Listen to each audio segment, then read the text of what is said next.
Hi, my name is Tony with Advantage Lifts. Today's your exciting day. You are going to take delivery of your brand new product.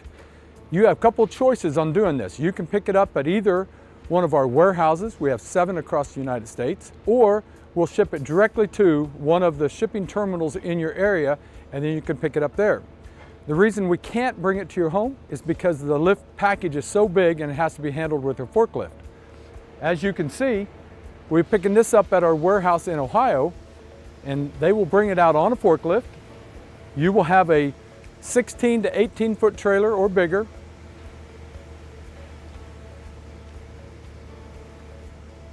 This is all packaged up, easy to travel.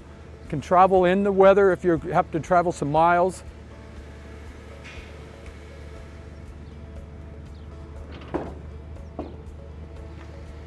You can see we have end crates right here at the end that it'll set it up off of the trailer deck, so you won't have to worry about any damage being done to your lift.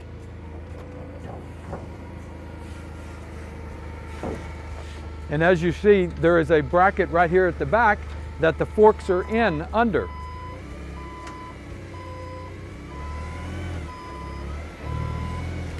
We take extra care, and you'll see in just a little bit that we have a piece of plywood underneath this track so that the forks from the forklift don't do any damage to your product that you're receiving. Just in case the warehouse misses taking out one of the packing bolts, because these are stacked in a container together, you'll want to remove this, because otherwise you're going down the road and if that falls out, it's going to hit somebody's windshield.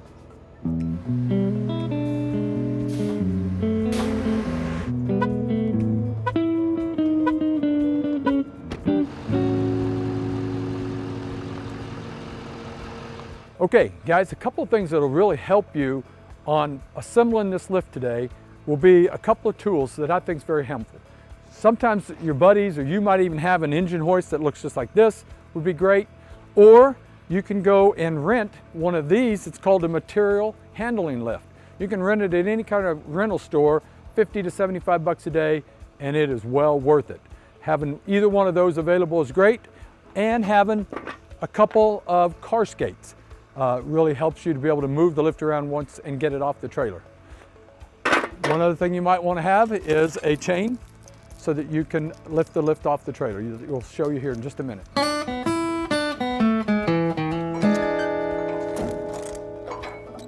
Okay, now what we're going to do now is unwrap this. We're going to take off. You can see we've gone to great care on getting this lift all bundled up and protect it for you. One thing I want to make note, when you see these are your base plates on the post. When we picked this up, I knew that I was going to have my power unit at the passenger side rear post. So I positioned it on the trailer that way. That means my cylinder's at the other end. If I see the base plates here, the cylinder's at the other end of the runway. So when I back it in, then my legs will be at the front, the cylinder will be at the back. That's all in positioning when you want to put it in your garage. Guys, I mentioned earlier to you, this piece of plywood, as you notice, this is underneath this bottom track here. So I said how the forklifts fit right in here and don't do any damage to this bottom track. That's why we put this piece of plywood in there, to protect the bottom surface of that being handled by the forklift. Now, once you get it home, you'll want to use that engine hoist or that material handling lift to get it off the trailer. First thing we're going to do is I put a chain around this bracket here. We're going to pick this end up, and then Jay's going to insert that skate right underneath the bracket.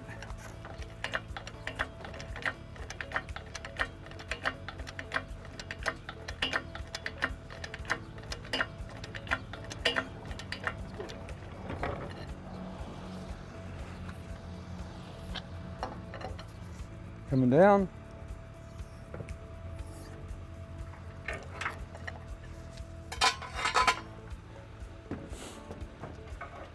Now we'll back it up into the garage, and I'll have the engine hoist inside there, and we'll unload the lift from the trailer.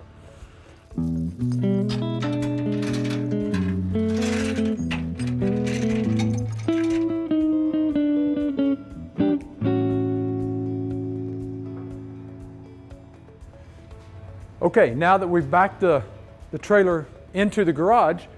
We've already got the other end sitting on a car skate. Now what we're going to do is raise this end up with the hoist, and once it's off the ground, then my co-partner Jay is going to go to the other end and push, and we're going to roll this off of the lift, off the trailer.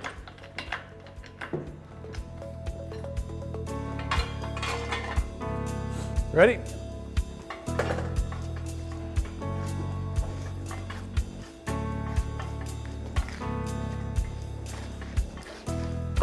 Right there, that's good.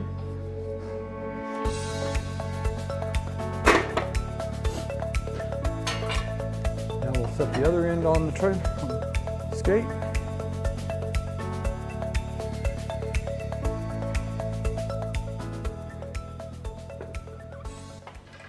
Now we have the back sitting on the ground on a skate. We're going to pick this end up.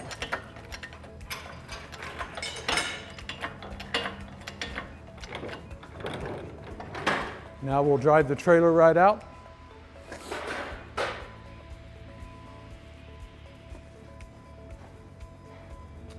Okay, now once the trailer's been moved out, we put the other skate underneath the other end. Now we're going to lower the lift down to the skate. This allows us to be able to move this around our garage a little better now that it's on skates, makes it mobile. In some situations, there's a garage that you can't back straight into the garage on the trailer like we did this one. So many times we've unloaded these in a driveway right before the garage, and then you can roll it in. But one suggestion I would make is you'd want to unload all of the accessories that are packed inside the lift. The legs, the jack trays, the casters, all of that could come out, because then it would leave you just the two runways and a lot easier for you to roll it in from the driveway into your garage. Tony's got the lift in the garage. Now we're going to take all the, I call them giblets, from between the runways. It's hard to believe, but everything for this lift has been packaged between these two runways. And we're going to put it over here on cardboard because we want to protect the customer's floor. And I want you to notice also, Jay, look at all the bubble wrap that's in there. Look how we've put plywood between each one of the posts. All the places that it could rub and make scratches on your lift, we've tried to cover that with either cardboard, plywood, or bubble wrap. Another nice thing to do with some of that leftover cardboard that you had on the packaging is put it on your floor, because I know a lot of you guys have very nice floors and you don't want to get it scratched up. So you can set, just like Jay's doing, setting all the parts on that cardboard to keep your floor looking good. Some tools that you're going to need to have to assemble this lift. Let's just go down a list. Number one, you'll need a set of metric Allen wrenches, a tape measure, strap cutter, number 2 Phillips screwdriver and flat blade screwdriver. Some open end wrenches that you're going to need is a 27 millimeter, 2 19s, and 2 14 millimeters. It'd be nice to have a 1/2 inch drive ratchet and a 3/8 drive. I like using an electric impact as well. Some white lithium grease, snap ring pliers, a box opener, a grease gun, because we're going to grease all the fittings on it, a funnel, a couple of straps to help you turn your track, and you got to have some wax, because we're going to wax the post here in just a minute.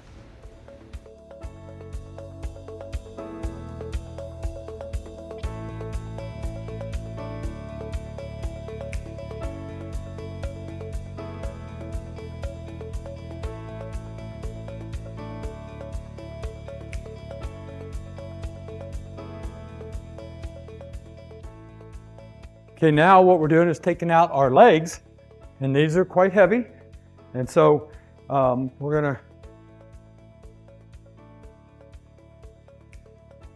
stand this up. Hold on a sec, I'll show you the way.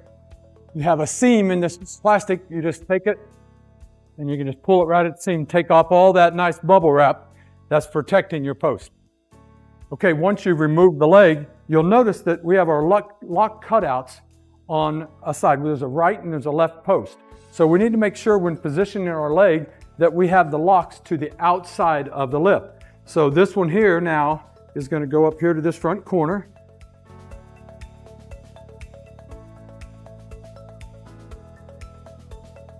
And as you see, the cutouts for the locks are on the outside of the lift, and that'll match up our crossbars.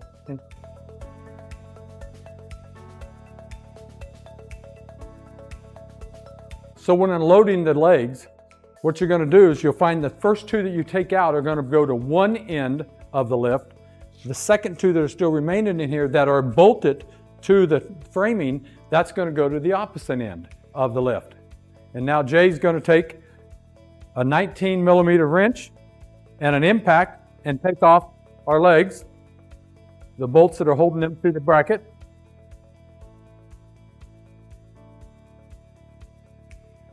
Now you'll notice that our base plate is below the track here. So this has to actually be picked up a little bit to get out of there. Good.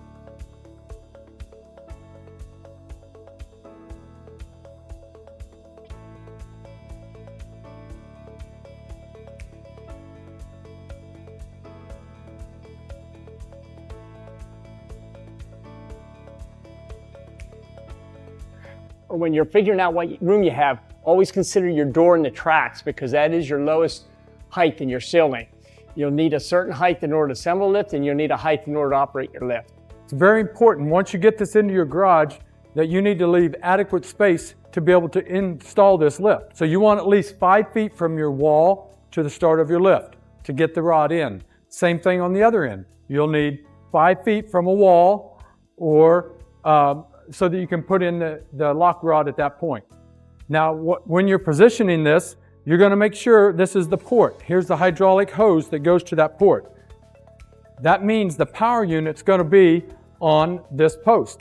So it has to be in conjunction. When I brought this in off the trailer, I knew I wanted the power unit on the passenger side rear post. So we positioned it this direction. But this port's going to come out here, the power unit will sit here. They have to go together. Okay, this is the point where we have our columns out. It's easy access in order to put a coat of wax on here. I like to use a hard paste wax, but you can also use a spray-on wax. And what that does is help lubricate the sliders that are in all 4 corners of every post. And what we find, it'll stay on there and keep it lubricated, and the wax will not affect your clothing if you bump up against it. Some people say they want to put grease on. We don't recommend that because it just gets messy. So I'm just going to reach as high as I can, put a quick coat of paste wax on here. Tony will follow behind me and clean it off.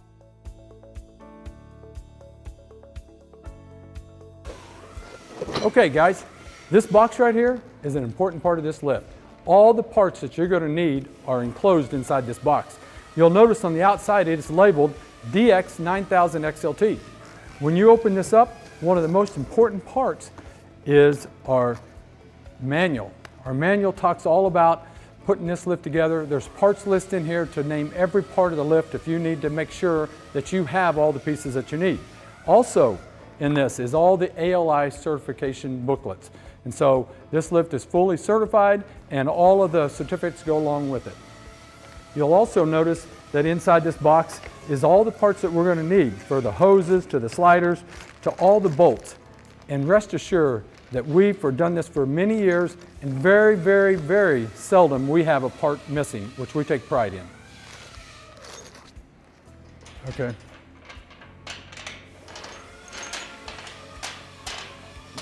What I've done is I'm spreading out all the bolts. I'm going to separate them into each category that we're going to be using to do the install.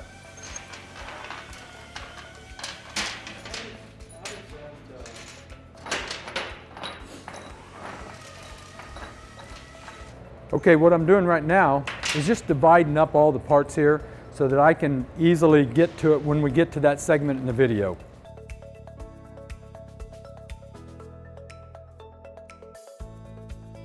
We're getting ready to put on the cross arms to our post. You'll notice I've positioned these posts on the floor, and I've positioned with the locks in the upward position on both sides. So when we put the cross arm on and we stand these posts up, the locks are facing the outside just like they're supposed to be. you'll notice I've used a wheel chock to hold that up to keep it level so we can put on our sliders. Now, it'll help you to position your post to kind of get them into space. We're putting together a DX-9000-XLT. The outside width of an XLT is 119 inches. So we're going to kind of set this up so that we're 119 inches base plate to base plate. And that'll make it real close when we go to put on our cross-arm boxes that we're real close. If this was an HD, we'd want to set that at 113 inches outside width. If you were doing an 11,000 pound WD, you'd want to be at 129 inches outside to outside. Or if you're using the side by side, you'd want to be 207 inches outside to outside. So now we're getting ready to take the cross arms out of the lift. And so what you're going to do is bend your legs, because these are heavy, pull this out, and then we're going to walk around and we're going to use our lift as a prep area. Just like so. We can take the plastics off. Should be a seam in your plastic to be able to tear.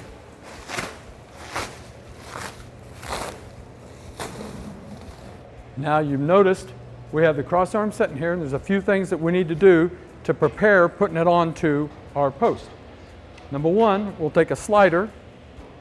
We're going to prop open. If you'll look right here, you'll see these locks are in the way of us putting this onto the post. So we have to move them and get them open. So what we're going to do is take a slider and position like that. That holds that lock open.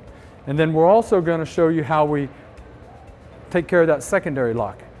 So that's the first thing we'll do. Second thing, we need to grease our pulleys. A nice thing about our Advantage lifts, each axle has a grease zerk. And we're going to be able to grease this so that you have every bushing that rotates on this lift is greasable. How often do you think they should re-grease it, Tony? That's a good question, Jay. It depends on the use. If you're using this daily, I'd do that. I'd check it 6 months. If it's hobby use, maybe once a year, you'll be able to feel if it's taking grease or not. So what we're doing here, we're going to take one of the little clip screws, and you have a threaded hole here on the side. And we're going to start this. It's like this. And this is our secondary lock, right? So again, I can't insert that over the post until this lock is opened. So now Jay's going to take a zip tie and go around the screw.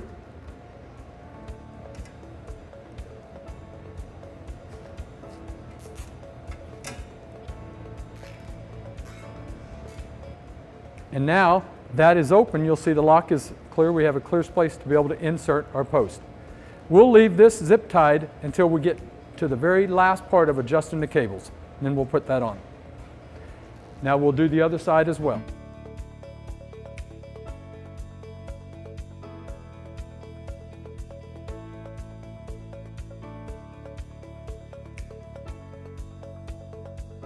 We're going to bring over our cross arms and match them up to our post. So as we did earlier, we aligned up our post so it makes it really easy to slide this on. Now you want to be careful because we are at this time metal to metal. We don't want to be sliding and scratching up our surfaces. And the other thing you want to make sure, see our lock is on the top. Our lock holes on our post are on the top. So everything is going to be married together. We don't want them upside down. And now what we're going to do, just to get us so we can slide this without scratching, is we're going to put in a slider. So we've got one on the bottom of the angle, and then we want to put one up here at the top as well, so that you'll notice that we're diagonally from each other. So now we'll be able to slide this down without scratching up our post. What we want to do now, together we're going to push this down till we get to the 5th lock from the bottom. Okay, now we'll have to move our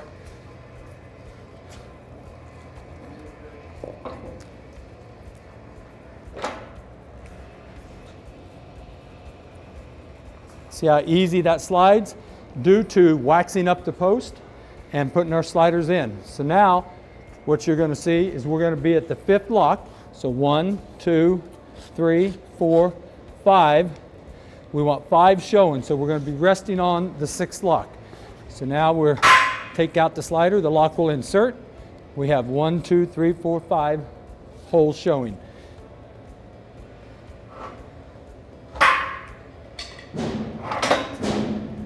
Now it's setting on the lock. Now we're able to pick this up. You'll notice we have 5 lock holes showing, so it's setting on the 6th lock from the bottom. And you know, there is no right or left crossarm. So either crossarm will work, but you just want to have, if you like to have your Advantage lift label, your AOI certificate, and your serial number facing toward the garage door, then that's great. Put it on this direction. If you want it facing a wall in the front of the garage, then you can do it that way. It's your choice on that. Okay, now we're going to stand this up. We'll use our legs and pick this up.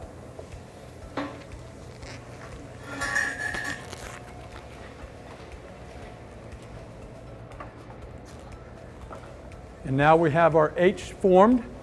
As you'll notice, we have a cross arm, our 2 legs, and an H formed to start off our lift.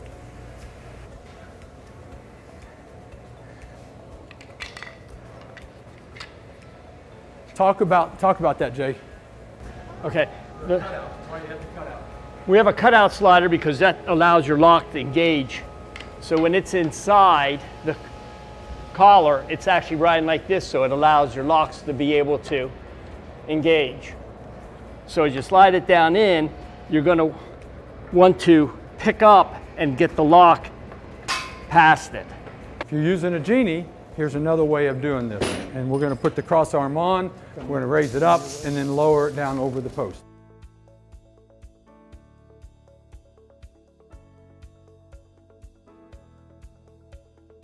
Now here's the other option. You know, early in the video I told you about 2 different options, using the cherry picker or using what's called the material handling lift. It's got a little forklift on it, works very nice on putting these together. The preferred rental, if you're going to rent something, rent one of these. It makes it a whole lot easier to operate this. So now we have the cross arm on here, and we want to position this to where we can get this up here like this. Hold that up just like that, Jay. So we got the cross arm on here so that this doesn't want to roll on you. You want to use a clamp, hook it in here, and then tighten it up. And what that's going to do is just keep that from ever spinning on you when this gets up. It makes it secure. Now we're going to insert our locks, put in our slider that holds the lock open. Now we're going to put in our screw at the end here so that we can tie back our secondary lock.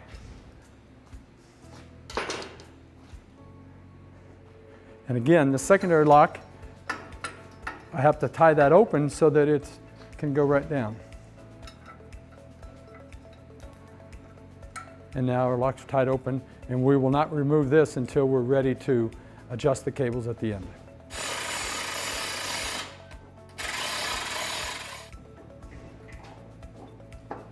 All right, now we position your post here, Jay. The nice thing about using this Genie is it keeps that cross arm level, and you don't have to worry about scratching your post as you come down the post. Okay, let's get it.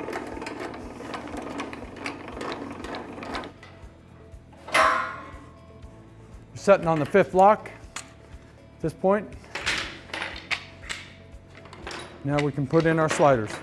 Now you're ready to put in your sliders. And again, we have the one that has the lock cut out for your lock holes. You put that in here first, set it in.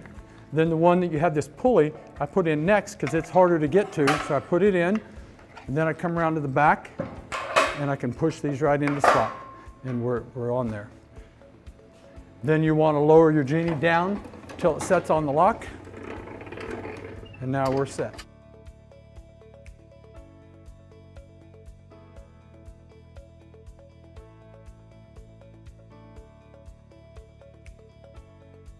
Again, we're going to use a 19mm socket to remove our packaging bolts. And again, all these packaging bolts are not reused. They can all be discarded.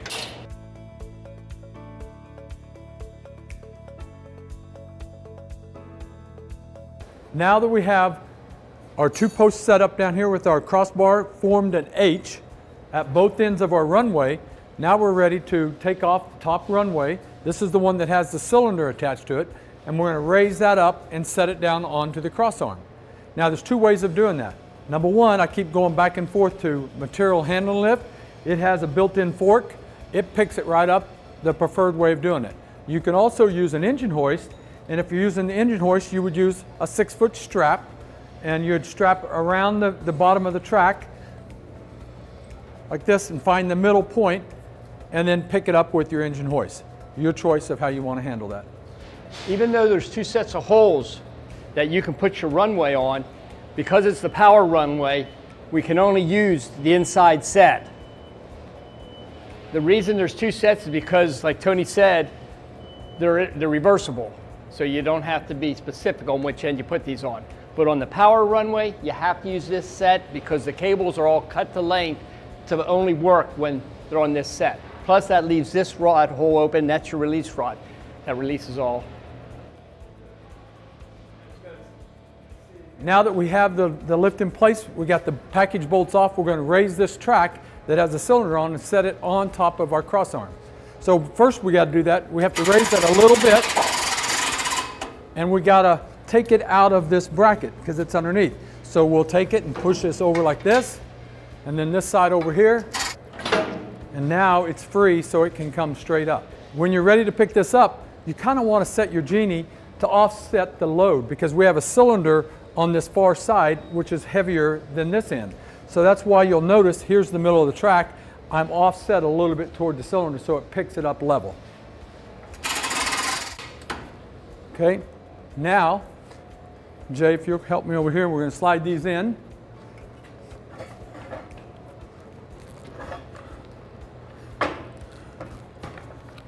Okay. What I'd like to show you, because this is an XLT, we have the option to move one of the cylinders to make it a little wider than the standard width. So that's why you see all these extra holes in here. Again, this is the track that has the cylinder in it. It can only be positioned on the inside holes. So we're going to want to move this track over to where we're using the inside holes to put our bolts through.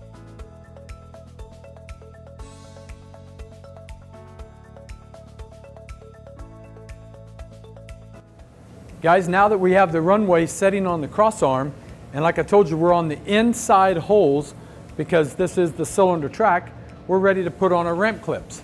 Now the ramp clip you want to have, this is for our flapper, it's going to ride on the top. And what you're going to need for that is a 3/4 inch bolt. Put in the holes first. Now we're ready to insert the bolts into the inside holes of the runway. Once that's in, now you're going to use a flat washer, a lock washer, and a nut. And they'll be mounted right here on the inside. Lock washer and the nut. And at this time, all you need to do is just get it started. It does not need to be tight. Then after you get the bolt put in, you'll want to pull your track all the way over to the outside setting.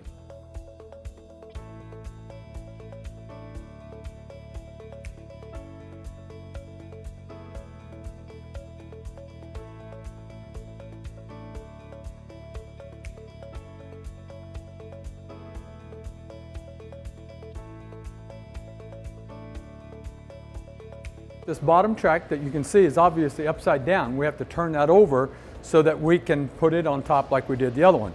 The way we're going to do that, there's several different ways. If you're using the engine hoist, you're going to have the engine hoist in here with a single strap around the middle, raise it up, and then turn it within the strap. We're going to use the material handling lift, so we've got a strap on each, just like you see here, and then we're going to raise it up, and then we'll turn it within the strap as well.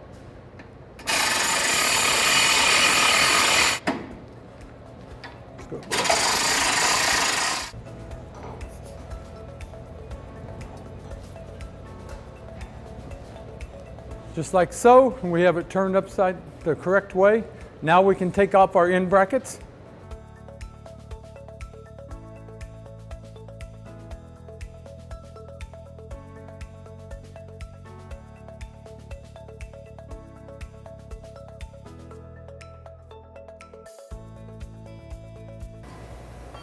Now we have our end crates off at the end of the package.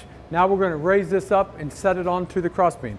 In order to do that, it's the same length as the space we have between, so we're going to turn this at an angle and raise it up above. Raise it up above.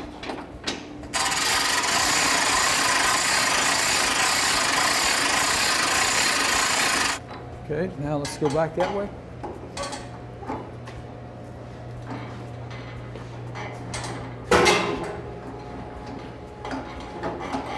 Okay, we're flush. No, we got to come your way. Yeah, about a foot, about 6 inches. Tell me when. No, they're 4 inches. There, that's. Go your way a little bit now. I'll push it.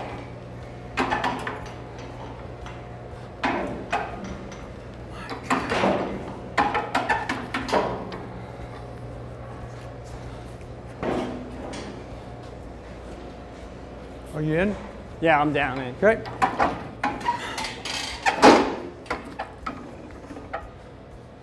So now we put the track, the non-cylinder track on the runway. We have choices to make. We can be on the inside setting, which is going to give us 75 inches to 75 inches outside of track. But the nice thing about the XLT is we have another hole that sets out wider, meaning you got the option to move this track out 4 more inches for if you got the exotic car, the supercar, or you're doing pickups that have the wider stance, you're able to move that out. Now, the one thing you want to know is that on our drip trays, they're a molded plastic drip tray. On the inside setting, they set right in here and right on the rails. If I move that out to the outer setting, the drip trays will be short by 4 inches. So we sell an adapter kit that makes this extension out so that it will fit onto the tray at the wide setting. So if you plan on using it on the wide setting, make sure you add the extension kit to it as well. Okay, we're ready to put on our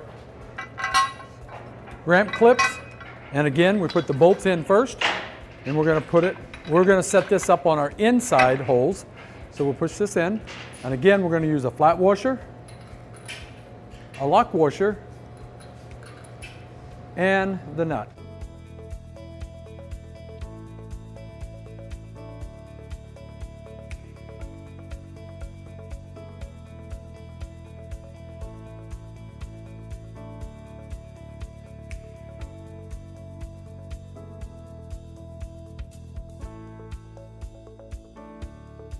Once you get the bolts through the holes, you'll want to pull this over as far as you can up against the bolts till it's on the outside. Now we're ready to put on our hose and put on our ramp clips so that when we put on our clips here, the sliders don't come out. Our inside sliders, when the lift comes down, don't come up. This is going to hold it on. So at this time, we can remove our zip tie that's holding our secondary lock on. And so because we got it on and it's setting on the primary lock. So now I can remove this. One of these have a conduit clip. This conduit clip is going to hold the hose in place. This is the corner that has our power unit on it. And so we're going to put it on here just like so.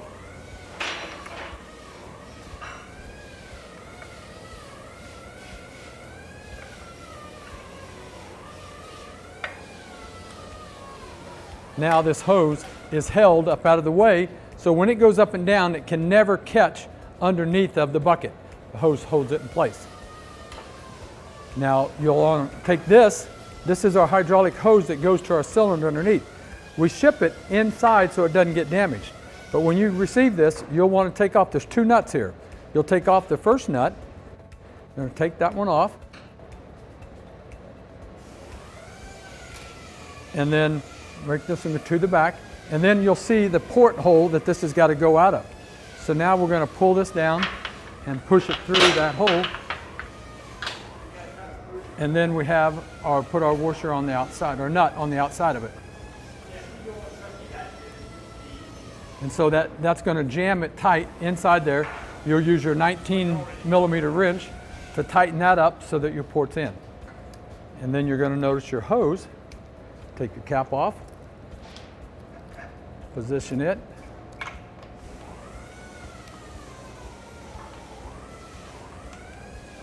And this is a flare fitting, so we don't need to use any thread tape. You'll just hold the hose out, let it come in, and it will seat to the inside of that port. And again, you'll use your 19mm wrench to tighten that up.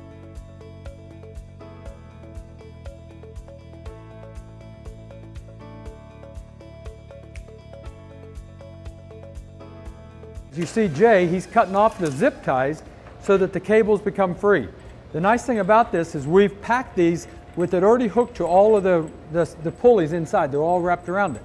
Now to get this to feed through, you have to take the nuts off of each one of the cables so that it can go through. You see that we use 1/2-inch diameter cables, which are very heavy duty, very big. But in order to make this all work, we have to thread them through. So we're going to pull this cable, which is going to extend the cylinder out. Now you notice that the cylinder has been extended out. Now I can take the nuts off.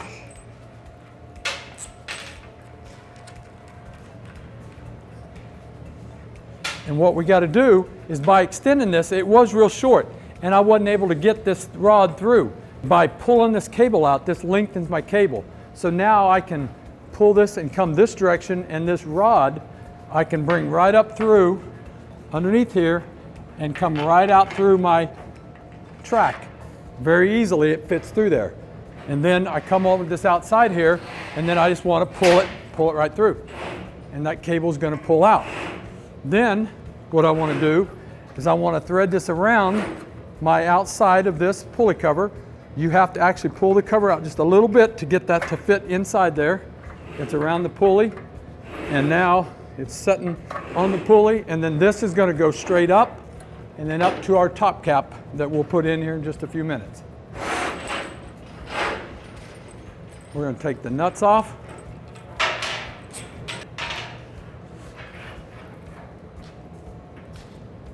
And then I'm going to thread this through right here. Come up at an angle, and that shaft's going to come right out, just like so. And then I come here and I just want to pull, and it pulls right through. And now this shaft I'm going to insert in through this track. There's no pulleys to go around, so it's just going to insert through, come across, go around this cover. I got to pull that cover out again.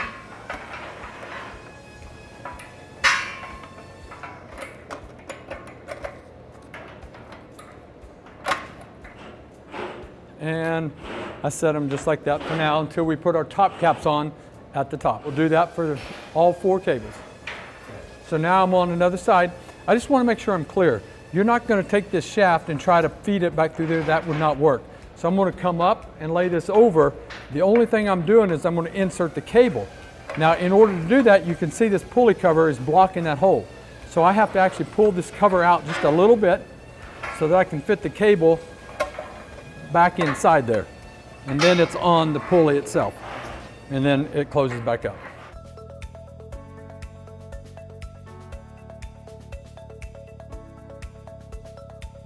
Okay, now we're ready to tighten up our tracks. We have our 3/4 inch bolts running through the crossarm, through our runways here, and we're going to tighten those up. I've used a 27mm boxed in wrench and a 27mm socket. And so this is kind of old-fashioned way. If you've got this, that's fine. I normally use an impact. I've learned as I've gotten older, it's a whole lot easier to use either an air impact or electric impact. And you can hammer it right into place.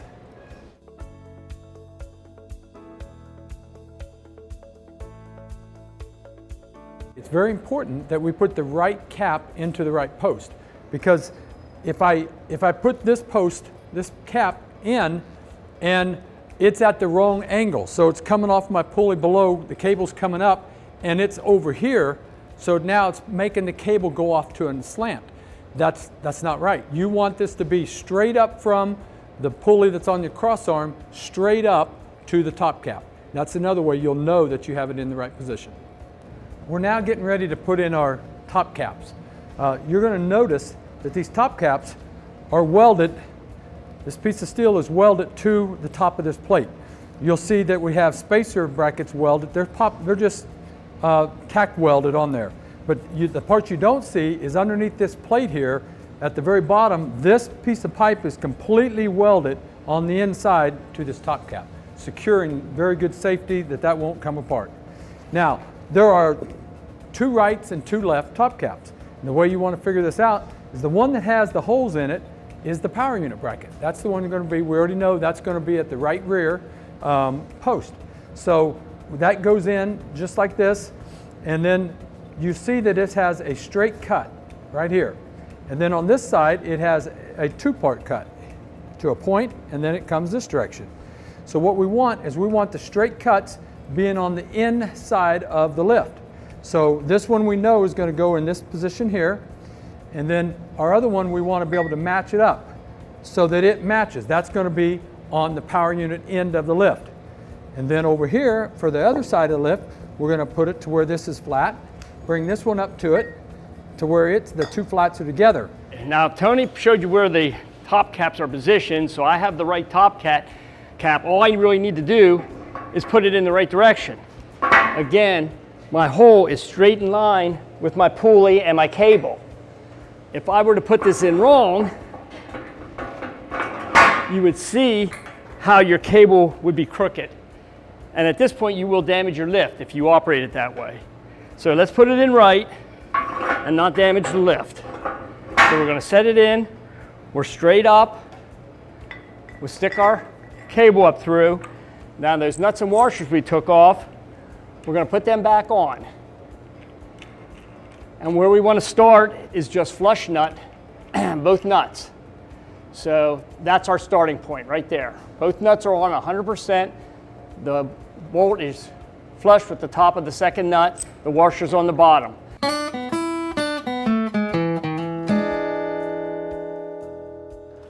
Okay, now we're on the passenger side front. Again, the proper top cap was laid out, so I'm putting it in position. Again, making sure that my hole for my cable is directly in line with the sheave that the cable's coming around, so there's no twist or bend in the cable. Feeding the cable up through. Washer. 2 nuts, again to the starting part where we just flush nut both nuts. And you will see later in the video where when we make adjustments that this will change. But this is our starting point. What we're doing is we're going to insert our cable keepers so that this cable cannot come off of this 5-inch pulley. If you'll notice inside this hole, there is a threaded hole inside the cross arm. So we're going to insert the bolt, turn it in place.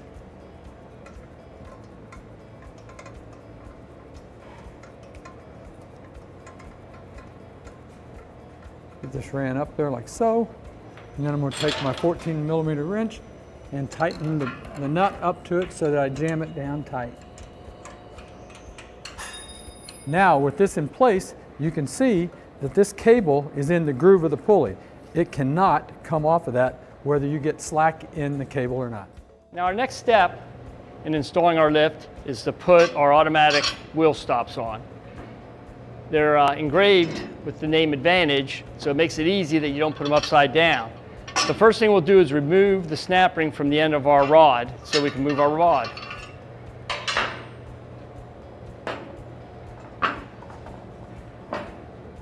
Then our auto stop plate sets on the back. Each one of the brackets has its own guide hole, and you got to insert your pin from this end because you don't have enough length over here to get your rod through because it's almost 18 inches long. Once it's on, then we have to reinstall our snap ring, and it's as simple as that. And we'll do that to all 4 corners. And the way this works, it has extra weights down here. So when this lift is raised from the floor and off your approach ramps, it automatically opens up and becomes an automatic wheel stop. So there's no way your car, if it drifts on you and you don't catch it, could roll off your lift. We'll have this at all 4 corners.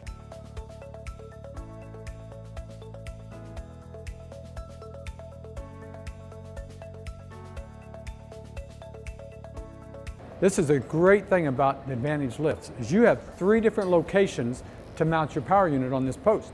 Most people, you'll notice their lifts, the power unit is mounted on the outside of the lift, making it wider in your shop. You have to walk around that each time. But with Advantage, you have a choice of mounting it on the inside like this, or on the outside, or you can even be around the front of the post. Your choice. We have 4 holes on the top of that top cap up there, and we're going to use 2 bolts to choose which way we want to do it. I prefer being on the inside is how we're going to mount this one today. We want to use the ones furthest away, so we're going to go to the deepest 2 holes, making the cross arm, this power unit, closer to the unit. And you're going to see that we have some number 8 Allen size screws. You're going to do a lock washer and a flat washer. You're going to put that into the pre-tapped holes, both sides. And then we have 2 flat washers. What we're going to do with that is we're going to shim this up just a little bit so that it is away from our post when I go to tighten this down.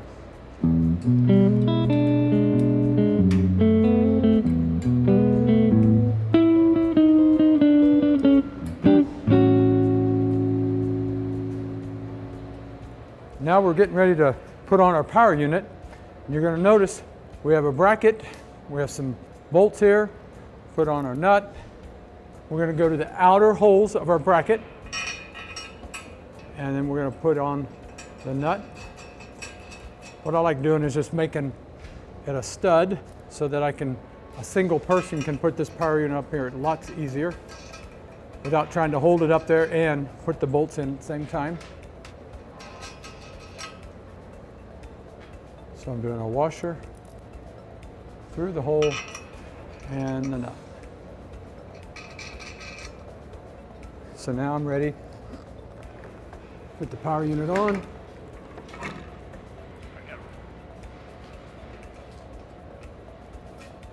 Once you get one of them started, then you can let go of the power unit and it'll hold it in place. You'll need a 14mm wrench, 2 of them. I happen to have a box ratchet wrench.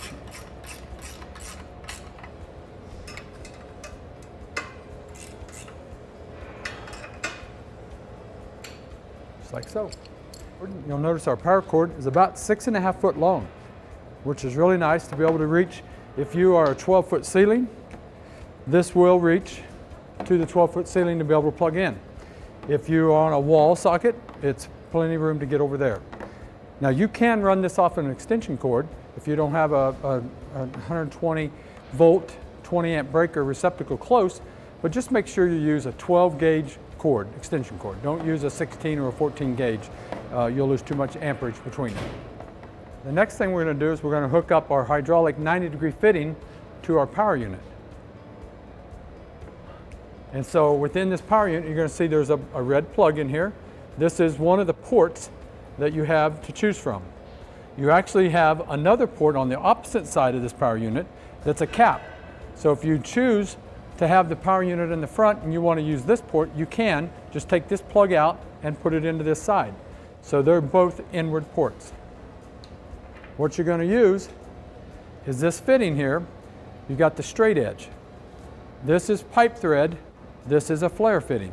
You want to use the pipe thread, put the washer on, insert it into the aluminum housing. This hydraulic pump here is aluminum. So we don't want to over tighten that. So we're going to take our 19mm wrench, put this on, and tighten this up. Now we're not tightening up a lug nut to a car, we're tightening up aluminum housing. So you just want it good and tight, but not over tight. And then you have your 90-degree flare fitting that you're going to put on the outside of it. And have that slightly pointing down. And then I'm going to take my hose and put it right in place. And with my wrench, I'm going to tighten this one up here. I like to hold this so it doesn't turn on you. You tighten this up, and then you can tighten your top fitting. And again, now you have your 90-degree fitting to the hose that goes into the cylinder. Okay guys, if you choose to put this power unit on the front side of the lift, you can do that. But the only thing we ask you to do is reroute this hose a little different. You don't want it wrapped up here, wrapping around the post. So we're going to take this conduit clip out. You're going to route the hose here at the fitting of the port, and it's going to come inside the lift. And this bolt here you're going to take out, put on your conduit clip to hold the hose in place, and then everything will be running right here. Your power unit is right here as well. It's nothing wrapped around the post, having a chance of getting that hose caught underneath the bucket as it goes up and down. At this point, we're ready to fill our power unit with brand new, clean hydraulic oil. Well, there's two different weights we like to use. We have an AW32 we use in a colder weather climate. We're in Ohio right now, so it gets cold here, so to keep the viscosity moving better through the whole system, we use the lighter oil. If you're in a southern state, Texas, Arizona, you may want to go to a 46, which is a heavier oil, and you'll never have that trouble of it getting too thick for you, and then you get a heavier oil. It's going to take about 3 gallons of this oil. The best way to dump it is put your spout at the top, and then it doesn't get messy on you. It's a nice smooth pour. You'll notice the tank is clear, so you'll be able to watch your level come up.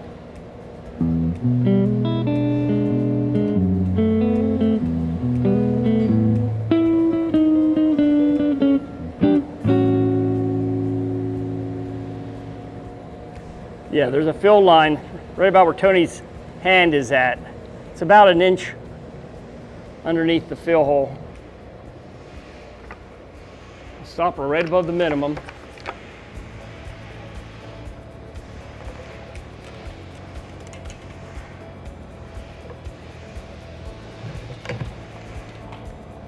And because it's a single acting cylinder and self-bleeding, there's no issue in bleeding. You just run it, and most likely you're going to find out when you're done bleeding it and lowered all the way, you're going to be pretty much at the exact level. You might have to add a half a quart or so, but most likely you won't have to add any from now on. All right, we are ready to power this up. We have plugged it into 120 volts, 20 amp breaker. We're using a big heavy cord, it's 12 gauge or bigger, to run it so we don't lose any amperage. You're going to use your power button right up at the top. You're going to push this, you hear the motor run. That's going to take a little bit before everything starts to happen because you'll see the level of the oil is going down. It's filling the cylinder underneath. Once the cylinder gets full, it'll start pulling the rod, tightening the cables up.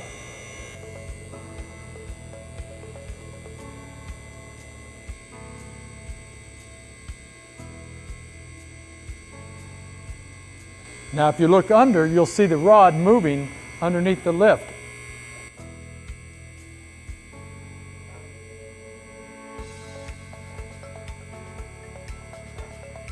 Before we get total pressure on it, is that all of our cables are on the secondary pulleys.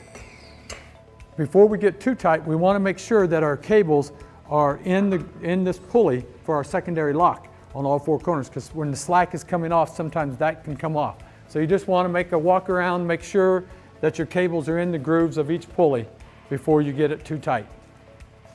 Which in this case, they are all on. Let me explain to you how that secondary lock works.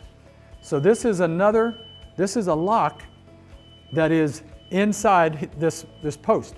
So I have a second lock. This cable, when it's got tension on it, holds the lock open. So it's never going to be used.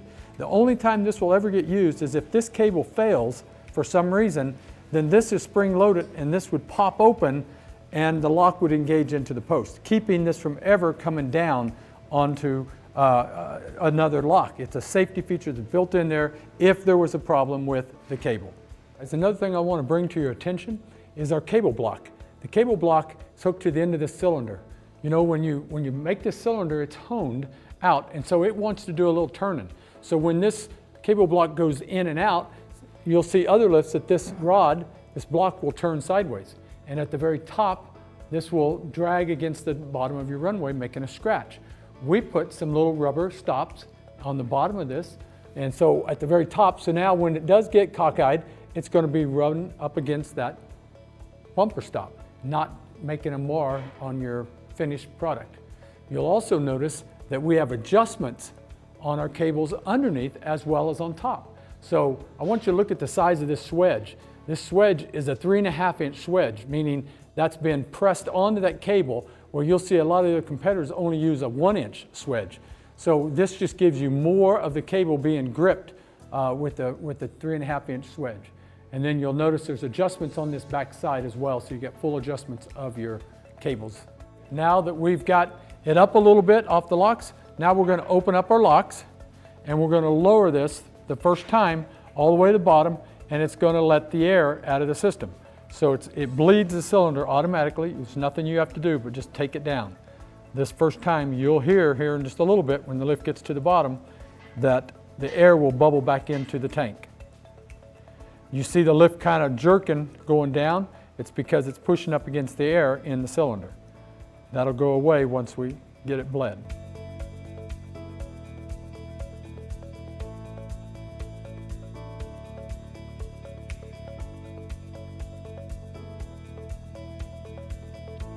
Starting to bubble back up.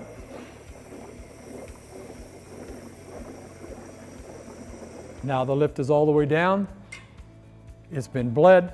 Now we're able to come back up and we're going to do adjustments to this to get our cables right.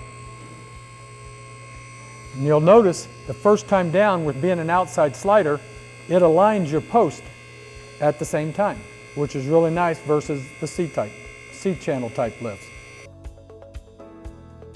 What we're going to do now is do a first set on our lock adjustments for our cables. So what we're going to do is we're going to run this up, and I'm going to use this outside slider, the top of this bucket, as kind of a gauge. So I'm going to bring this up till I'm to the bottom of one of the lock cutouts. So for instance, I'm going to raise this up till this comes up here, and now this is flush to the bottom of this lock. Now every floor is a little different, so we're not worried about the floor having a little bit of tilt on it, because what I want to do is adjust this to the height so that all the locks will fire at the same time.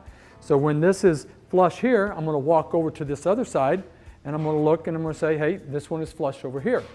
Then we're going to walk to the other two in the back and we'll make a note that this one is flush. This one is 3/4 of an inch below being flush. So that means I need to tighten this nut at the top up by 3/4 inch, bringing this up to where this is flush. And then all my locks will fire together. Now that's doing it when it's empty. The important part is you need to have a car on this to give the final adjustments, because once you put a car on here, your cable's a twisted cable, so it's going to get tighter and it actually grows. And you're going to find the two on the end where the power unit is, they're going to grow a little more than these because they're the long cables. So if you adjust this with nothing on it, you put a car on, then your locks are not going to be right. But you want to get close to start with, then you drive a car on here, raise it up, and then do the same process. Bring it up to your flush at each one, tighten it up, and the locks will all fire together. See, now it's clicked. Now I'll lower it down on the lock. Now see how the slack gets in there? Now Jay can go up there and raise that up 3/4 of an inch. Okay, we're back to this one where we're going to raise this up 3/4 of an inch.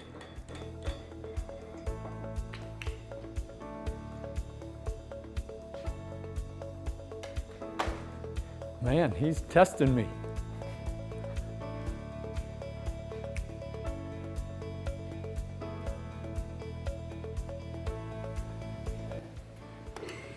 Okay, now as you notice, as the lift is coming up, you're going to hear the locks engage into the hole.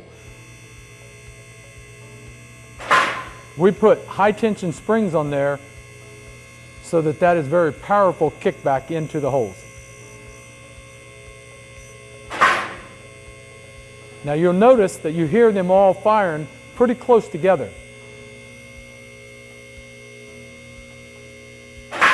That's good for right now.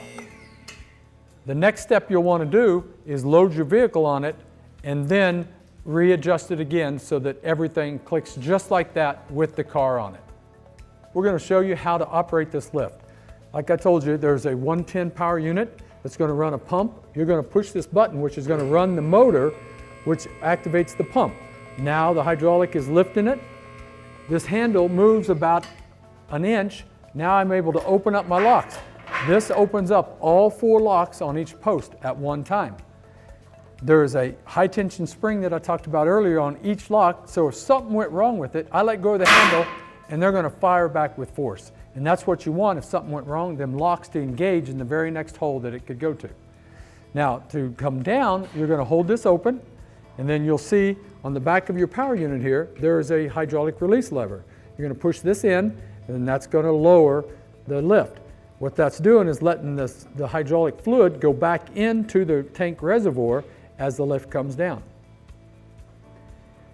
Now you would hold this open until you get past the last lock that's in the post. And then you can let go of this handle because there's no more lock cutouts for that lock to engage in. Now I can release the handle and it'll go all the way down to the floor without me having to work on my flexibility to go all the way to the floor with my handle.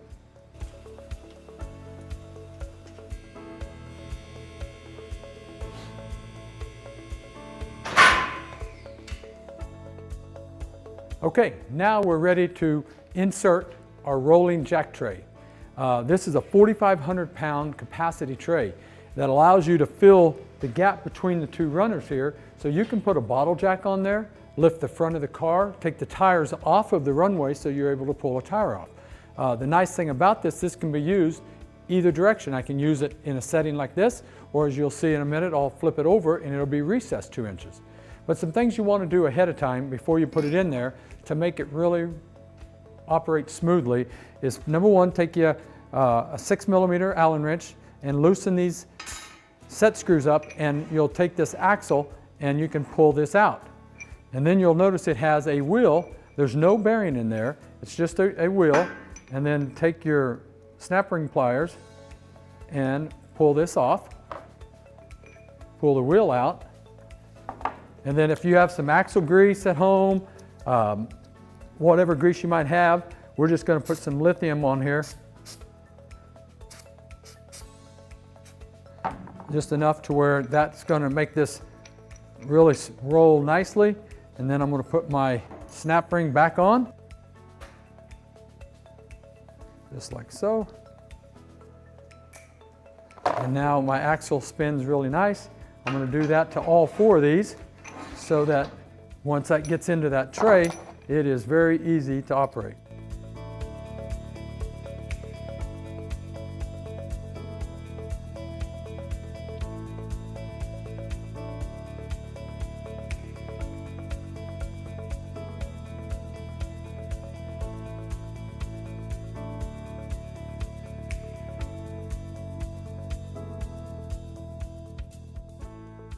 I know that takes a little time, but you'll be glad you did it, because if you do this now, it makes it real easy to roll this unit once it's in your tray. Now, we're going to insert this into the into our lift by easily setting the groove of one of the wheels in, just like so, coming down and lining up my wheels on the other side. Now, one thing you'll want to do is kind of get it in the middle. So kind of look at your spacing. So your spacing is about the same on each side, because these are fully adjustable. And the trick to this is you only want to tighten one side, because I'm going to tighten this up on this side here and this side. And I'm going to leave this side loose, because these rails are not 100% true. And when this rolls, I want this axle to float in and out. And it makes it move so easy. You try and do this with another competitor's lift, I'll move this from the outside edge. Look how easy this rolls. You do that with a slider and it gets cockeyed inside the lift. This is a very neat option. Now, as I was telling you earlier, I can lift from here, or I can turn this over and lift from the recess part if I'm on a real low car and my jack is too tall. Another feature, we put a drain plug right in the middle of our jack tray. So you've worked on something and you spilled fluid or antifreeze inside here, and it's very difficult to get out. So we put a drain plug to where you can easily drain that fluid out of here. Now, with this also being adjustable, as you see, I've left this one so it floats. This is an XLT. The non-power cylinder track can be moved out 4 inches. So that's neat that I can just loosen these set screws and this will adjust out to that wider setting, and it fits to the wide setting on the XLT or the narrow setting. Okay, what we want to do now is insert these little round cylinders. These are called our jack tray stops. There might be a possibility that you would push this too far and push it off of the end of our rails here. And so in that case, what you want to do is put this little stop in. First thing you want to do is pull the set screw out to where you don't see the threads inside the slot. Have you a hammer, and at the very end of the track, push that in and then tighten up your set screw here on the outside, just like so. One for the other side as well.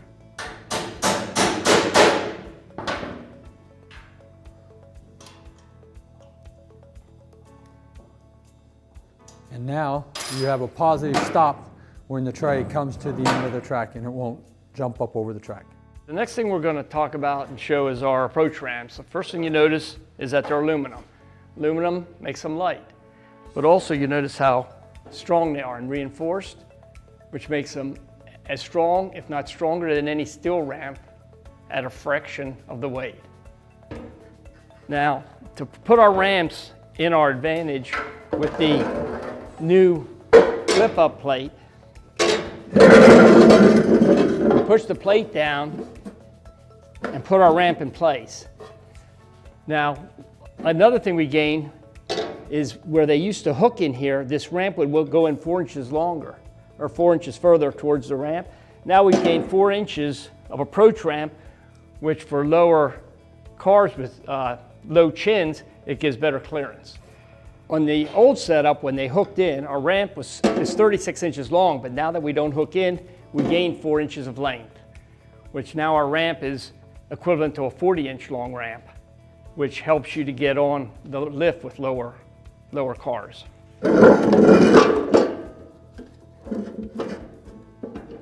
Okay, now at this point, you drive up onto the lift, you get out, and Tony's going to raise the lift.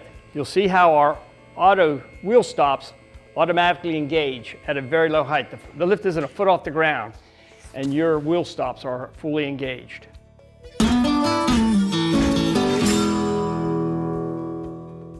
Now that we've gone over how the flapper plates and the approach ramps work together, the next beauty of our ramps is for storage. Instead of having them leaning up against your wall or in your way under your workbench, they easily store between the two runways when the runway is set at the 75-inch on the outside dimension, because they're the same length as your drip trays. So now you have your car stored, your ramp stored, everything's nice and compact, there's no head bangers, and it's a nice clean look. You're going to see when you get this all completed that there's going to be a couple bolts left over. What these are is the ones that went for your top cap bracket that mount it to the post. We just give you 2 extra in case you mess up one of them. You get an extra one for your little clips, and then we get 2 more 14mm and 2 washers left over as well. Then we're just leftovers, you can put them in your toolbox.